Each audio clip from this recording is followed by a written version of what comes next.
জুলাই অভ্যুত্থানের মধ্য দিয়ে যেসব পরিবার শহীদ হয়েছে, শহীদ পরিবারগুলোর খোঁজ খবর নিতে কুয়াশিয়া টিম এখন চলে এসেছে ফরিদপুর জেলায়। আমরা ফরিদপুর জেলার কেন্দ্রঘাটে বাসেই জেলা পেয়েছি, যেখান থেকে ঢাকার বাড্ডা এলাকায় সিরাজুল ব্যাপারী শহীদ হয়েছিলেন।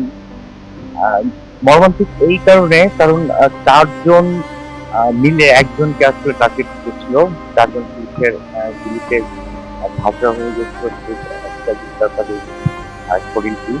আমরা আসলে তার বাসায় চলে এসেছি। এখন আমরা জানবো তার পরিবারের সঙ্গে কথা বলবো, খোঁজখবর নিবো এবং সেই সঙ্গে আমরা যতটুকু জানতে পেরেছি আর্থিক ফাউন্ডেশনের পক্ষ থেকে পরিবারের প্রতি একটি অনুদান দেওয়া হচ্ছে এবং সেই সঙ্গে তাদের জন্য একটি ঘোষণাও রয়েছে। তো চলুন আমরা শহীদ পরিবারের যিনি শহীদ হয়েছিলেন তার বাবা আছেন, ভাই আছেন, তাদের সাথে কথা বলে আসি।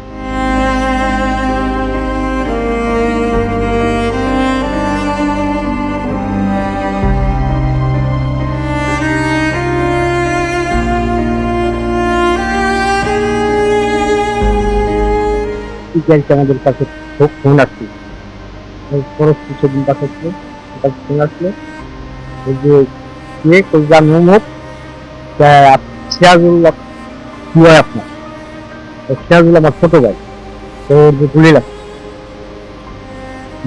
গুলি লাগে কি আহত হয়ে গেছে না মৃত্যু, তো এখন আহত আছে কিন্তু নেওয়ার মতো কিছু গাড়িটাই নেই, তো যে কোনো ব্যবস্থা হোক আপনি গাড়িতে হাসপাতালে পাঠাবেন।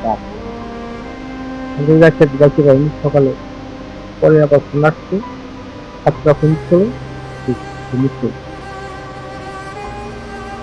তারপর সকালে নিচের দিকে রওনা হয়েছে, সারাদিন খারাপ, তারপর ছাত্রদের কাছে জানালো ঢাকামুখী তিন গুলো বিষয়ে ঢাকামুখী কথা যেটা নাকি দেয়নি, লাখ মিটারের গেল ৫০ লাখ ছাত্রীরা যাচ্ছে, ছবি দেখাচ্ছে, ছবি দেখে সেই জন্য দেখাচ্ছে অফিস বন্ধ করে দিবি, সব চলে গেছে, একটা সিকিউরিটি গার্ড আছে, ছাত্ররাও তারে রাখছিল, আর আমার ছেলেরা যে মনে রাখছে যে মোটর সাইকেল নিয়ে যাওয়া হবে। পরে শেষ কিছু হ্যাঁ, তারপর দিন সকাল ৬ তারিখে সকালে আমরা চাইছি আপনাদের খবর শোনা, তার আগে তারপরে একটু গেলাম যাইছি। আসলে সরকারের কোনো দেশের জন্য শহীদ সন্তান পিতা হিসেবে আপনার বর্তমান বাংলাদেশের আমার কি চাওয়া ছেলে ছিল, এটা কি চাই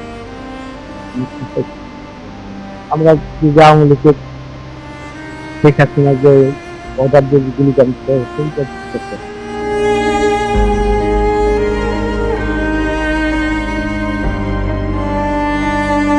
যারা শহীদ হয়েছেন তাদের আত্মার মাত্রা কামনা করি। একই সাথে এই দেশমন্ত্রী ছাত্র আন্দোলনের জন্য যা জীবন দিয়েছেন ফরিদপুর জেলার আমাদের এই প্ল্যাটফর্মের সাথে সংযুক্ত এবং প্রথম থেকে এই জন্য কাজ করতেছেন, তারা স্বাধীনভাবে যোগাযোগ আছে, আমরা স্বাধীনভাবে যোগাযোগ আছে এবং জেলা সিটি ফাউন্ডেশন থেকে ইতিমধ্যে তাদের আর্থিক সহায়তায় প্রথম প্রাথমিক সহায়তা তাদের পৌঁছে দেওয়া হয়েছে ৫ লক্ষ টাকা।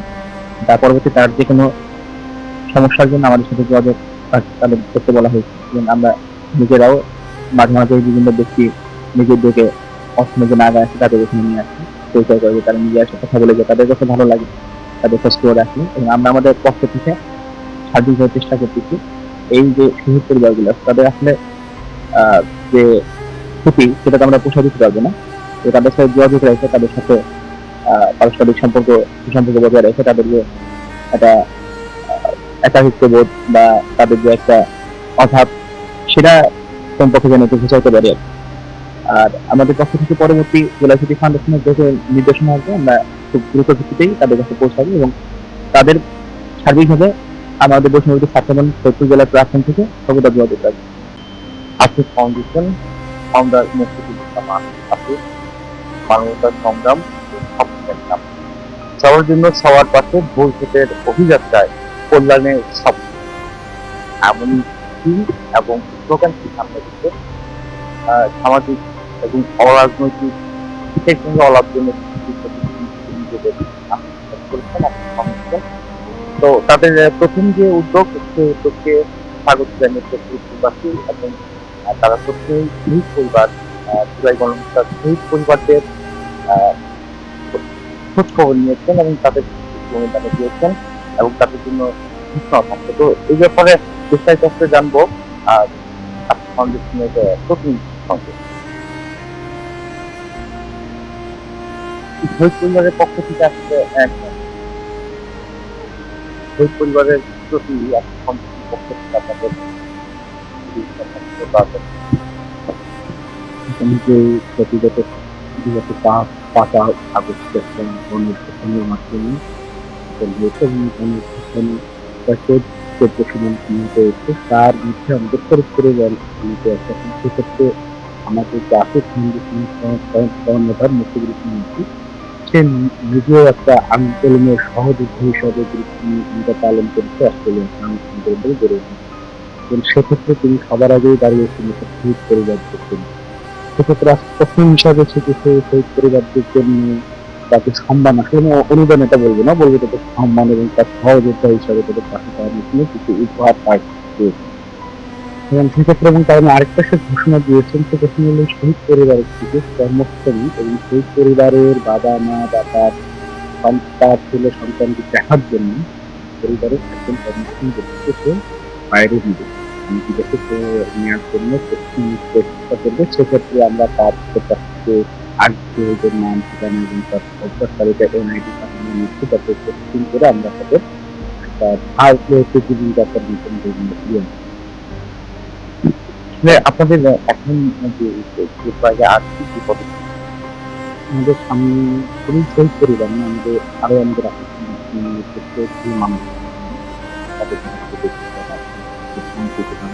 সমাজে যারা বৈষম্য শিকার বৈষম্যের প্রতিদিন করতে পারছি সেই বৈষম্যটাকে দূরীভূত করার জন্য সে কাজ করবে।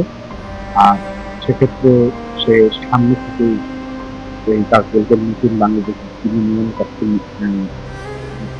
আগিয়ে নিয়ে যাবে। বিশেষ করে কাজ যেহেতু আমি ফরিদপুর এবং ফরিদপুরবাসীর জন্য সে কাজ করিয়ে ফরিদপুরের দারিদ্রতা বিভিন্ন তৈরিতে খরচ করেছে। মানবতার যেখানে অস্ত্র, স্বপ্ন সেখানে লক্ষ্য, সংগ্রাম যেখানে পরিচয়, ভাঙ্গ জঞ্জাল, গর্ব সুন্দর আগাম স্লোগানকে সামনে রেখে আসিফ ফাউন্ডেশন তাদের যে লক্ষ্য এবং উদ্দেশ্যনীয় সামাজিক এবং অরাজনৈতিক সেই সঙ্গে অলাভজনক সামনে আত্মপ্রকাশ ঘটিয়েছে। আমরাও আশা করব তাদের এই মহৎ উদ্যোগ একনিষ্ঠভাবে পালন হবে এবং ফরিদপুরবাসী কিন্তু অলরেডি ফাউন্ডেশনকে আমন্ত্রণ জানিয়েছেন এবং প্রথম যেই তাদের উদ্যোগ ছিল সেই পরিবারগুলোর খোঁজ নেওয়া, তাদের কাছে বার্তা পৌঁছে দেওয়া এবং সেই পরিবারের পক্ষ থেকে একজনকে অন্তত কর্মক্ষম মানুষের কর্মসংস্থানের ব্যবস্থা করে দেওয়া আসিফ ফাউন্ডেশনের এই মহৎ উদ্যোগকে স্বাগত জানিয়েছেন। সেই সঙ্গে আপনাদের সঙ্গে